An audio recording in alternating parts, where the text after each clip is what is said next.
Assalamu alaikum, hello, and welcome to On Renewables, the podcast brought to you by the UAE Mission to IRENA. That's the International Renewable Energy Agency. My name is Nawal Al-Hosany. I'm the United Arab Emirates Permanent Representative to IRENA, and I will be your host for a series of podcasts that talks to some of the most influential people and thought leaders in the fields of renewable energy, climate change, sustainability, and the environment about the issues shaping the world we live in. My guest this episode is one of the world's most prominent and influential voices in the climate action movement. An established and revered Costa Rican diplomat, Christiana Figueres is the former executive secretary of the UN Framework Convention on Climate Change. It was her determination and work that was able to rally 195 nations around the Paris Agreement and get them all to sign it. She also co-created Global Optimism, an organization focused on bringing about environmental and social change. And this year, she co-authored The Future We Choose, Surviving the Climate Crisis, a book that warns of humanity's essential need to act on the Paris climate goals before it's too late. Christiana, welcome to On Renewables. Well, thank you so much, Nawal. But you actually forgot to say the most important thing, which is we are very good friends. That's the most important thing. And I was trying to remember, how long have we been friends? I can't even remember. Do you remember? 2008. 2008. Well, there you go. We met at first, yes. Well, it is delightful to be here on your podcast. Thank you very much for inviting me. And congratulations for launching such an exciting podcast. No, thank you so much for joining us. It's really an honor for us to host you. But before we discuss the topics that you are best known for, perhaps something that people don't know about and which we definitely love to know more about is the fact that you have tropical moth, a wasp, and an orchid named after you. Can you tell us how this came about? Well, I'm afraid you would all have to visit us in Costa Rica if you want to see these species, because they're all native to Costa Rica.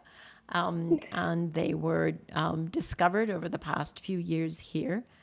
And I'm actually quite honored that those scientists who discovered these species named them after me. It's very beautiful. I actually have a painting of the orchid, which is a white orchid, that I have on the wall behind me, just to remind me about connections to nature. But the fun thing that you should know is that I'm actually quite allergic to bees and wasps. So the fact that I got a wasp named after me is the universe telling me that I should get over my allergy. That's fantastic. So, Christiana, growing up, you were thrust into the diplomatic and political life, with your father serving as Costa Rica president for 3 terms, I think, and your mother also serving as a Costa Rican diplomat in the 80s and the 90s. And then you yourself held a number of diplomatic positions around the world. I wonder if you can tell us how it was for a woman entering the political scene at a time. I believe women were not overly represented, still I believe not overly represented in global geopolitics. What challenges did you face and how did you overcome them? Well, it's true, Nawal. It's true that sadly, even to this day, there are not enough women in any field, whether you look at diplomacy, certainly if you look at science, that is totally underrepresented by women. Or if you look at the social sciences, I think there are a few more there, but we have definitely not reached a 50-50 representation in all professions, which is the goal here. And it is actually what serves society and the economy best. I always, when I think about these issues, I always think that for thousands of years, society has been sort of limping forward using one foot or one leg, which is the males and the men in our society. But actually, society has 2 feet, 2 legs, the male and the female. And we can run much better if we use both. Now, over my decades of work in climate change, I have seen more and more women come into the field and take on higher and higher responsibilities, which is something that I have always delighted in. But as you mentioned, it is still today a strange situation when you walk in and you are very often the only woman in the room. In some cases, women sometimes choose not to be part of this conversation, which is extremely unfortunate. But to your point, it's interesting that in many cases you walk into the room and you're the only female there. But Christiana, did you always wanted to be a diplomat? Was that a career you always wanted, or there is another career path that you considered, or you would have pursued if that didn't work for you? Well, honestly, I never aspired to be a diplomat. I don't think I'm very diplomatic. I think I'm probably the most undiplomatic diplomat that there has been, because I tend to express myself pretty directly and pretty frankly. But here is the truth: if I could have chosen a profession, Nawal, I would have chosen to be an opera singer, because I just think it is such a fantastic experience to be able to produce those beautiful, beautiful melodies out of the human body. The fact is, I cannot sing at all. I have absolutely no singing voice whatsoever. And so I think I'm sort of professionally still very frustrated that I can't sing, and that there's no way that I could ever have even aspired to become an opera singer. But now you know the truth. I never aspired to be a diplomat. I aspired to be an opera singer, which I'm definitely not. So you have to be flexible in life.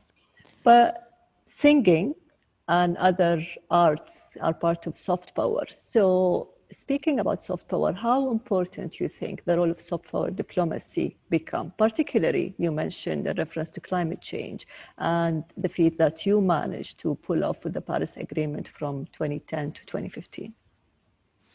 Yeah, very interesting. I think one of the traits or one of the injections into that system that was very definitive for getting to where we needed to get to was the commitment to listen to other people's needs and interests, not preach at people what they ought to be doing, but rather to ask questions and to really understand what do they need, what are they interested in, and then work with those needs and interests to find a common ground with everyone else.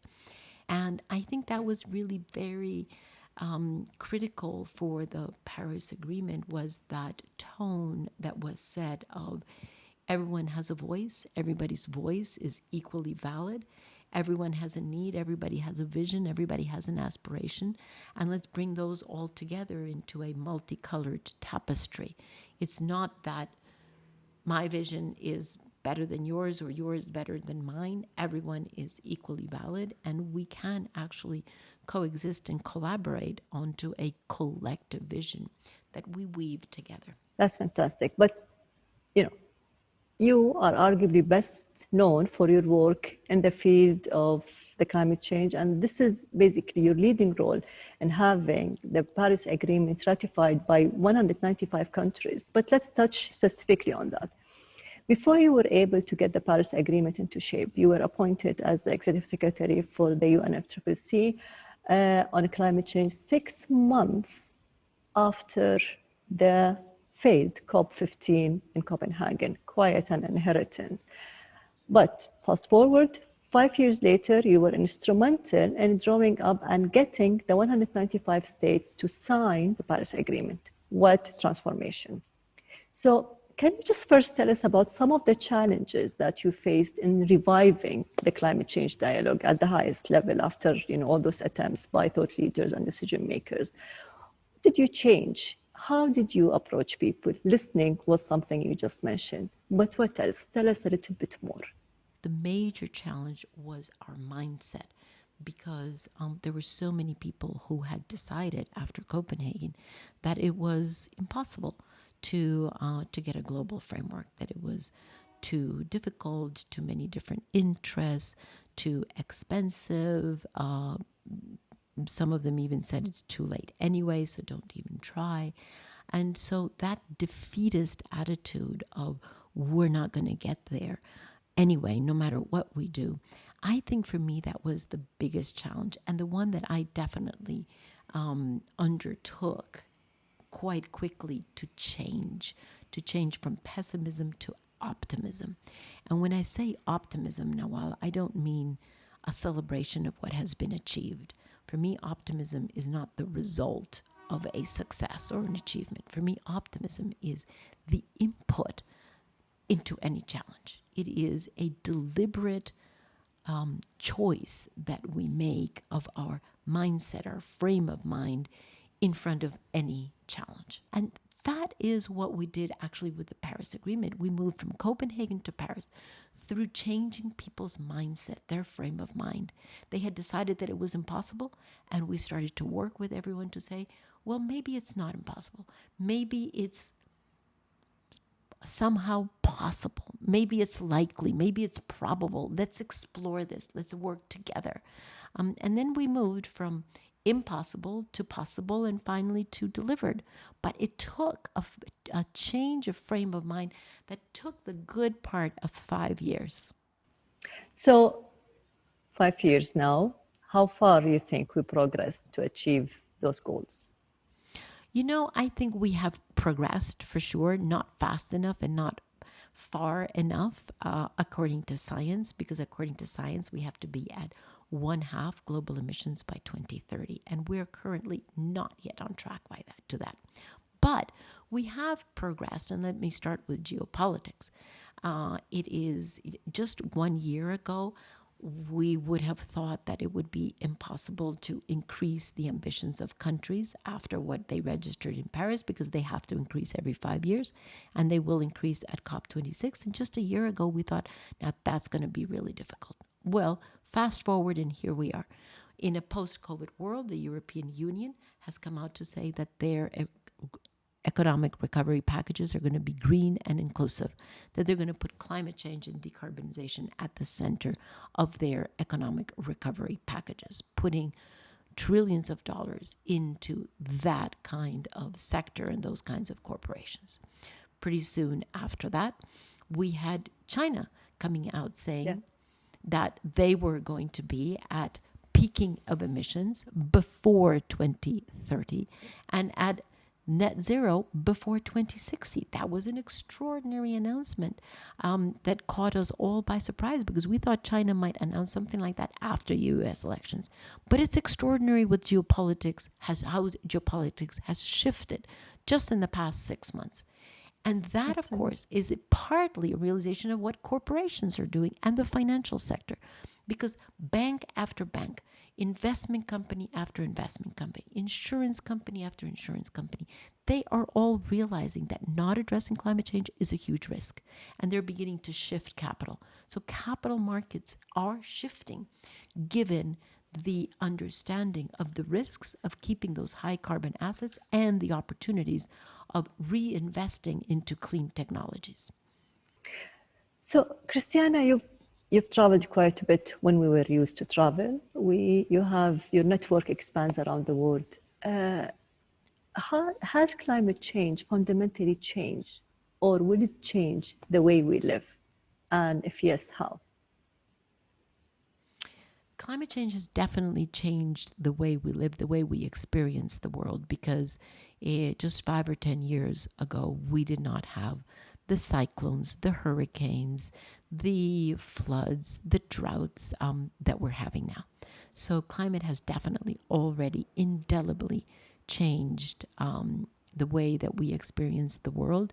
Many of the hottest parts of the world, and you live in one, in the Gulf area, Nawal, many of those parts of the world are today much hotter and much more arid than they used to be. So climate has definitely changed. Now, addressing climate change, decarbonizing our economy will also change how we live and how we experience the world. Because the fact is that the quicker we decarbonize, the cleaner our cities are going to be. If we set our mind to this, if we decide that we can, we will. It's about changing our mindset. and then making that future reality that we want to see, making that a reality. And there is another thing that we would like to make a reality, which is more women in climate change and renewable energy. You know, this is, Christiana, something that is definitely a topic in the conversation when it comes to the renewable energy sector. Actually, in the wider climate change movement around getting more women into the professional roles. From your perspective, how have you seen this industry evolve around time, with time, and how can we move a little bit more towards gender parity and gender representation into the sector? Well, Nawal, let's first start with you. You are such an inspiration and such a role Thank model you. for so many women in your geographic area, but way beyond the fact that you have devoted so many years of your life to these issues and so courageously really just taken these issues and move them forwards in so many different ways in your different professional endeavors. So first of all, kudos to you for being such a shining light there at the top of the hill, and I hope that there are more and more women everywhere around the world who are looking to the example that you have set to show that women can take leadership positions. We can use our voice, we can use our example to complement what is already there and hopefully accelerate the change that we want. Over my period of several decades in working on climate change, I have seen more and more women come in. Not enough yet. Not enough. We're definitely not at 50-50. And there are so many capable women out there, especially in the science and math and engineering fields, that we want to welcome. There is so much brain power that is out there in the shadows still, because these young women are not being given the opportunities. And those of us who are at certain positions, we have the obligation to help those women come up into the light, give them opportunities, assign them tasks, assign them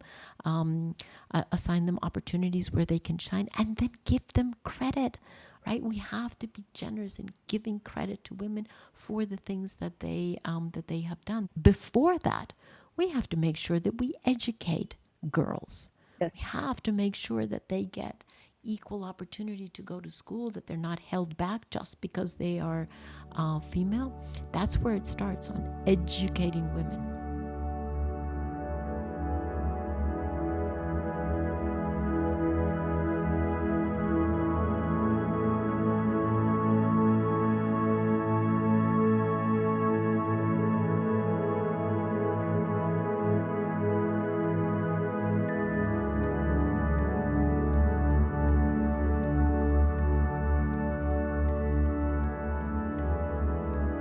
We are still here with Christiana Figueres, former Executive Secretary of the UN Framework Convention on Climate Change. Christiana, thank you for staying with us. In the opening segment of the podcast, we get some fascinating insights into your perspective on climate action. But now, for our next segment, we would like to bring our listeners a little bit closer to Christiana Figueres, the person. So we have some more personal questions if you are happy to take them. Sure. There you go. So, what is your earliest childhood memory? I have actually a very, very early childhood memory that has to be prior to being 2 years old, or 2 years old maximum, because I remember my paternal grandfather who died when I was 2.